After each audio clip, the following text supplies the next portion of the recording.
Mais droite et gauche, c'est les armées, droite et gauche, c'est de tous les côtés. Peu importe. Et puis après le Oui, cheval, mais là, forcément. droite et gauche. Eh oui, mais pourquoi droite et gauche? Si là, c'est dit dedans, en fait, tout ça, c'est des informations. Pourquoi droite et gauche? Tu vois?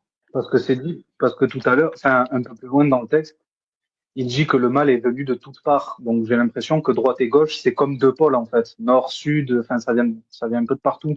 Et Iblis, il dit dans le Et- Coran, je vais m'asseoir à leur droite, à leur gauche, devant eux, derrière eux.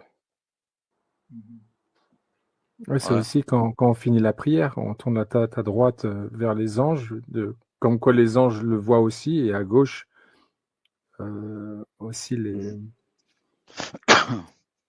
Un Parce que ce qui exemple est bête, Parce que parce que intéressant, là, un exemple bête, hein, parce que ça peut être on va dire une métaphore qui donne sur beaucoup de choses.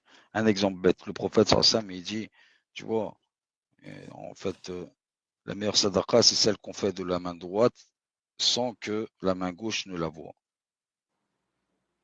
D'accord?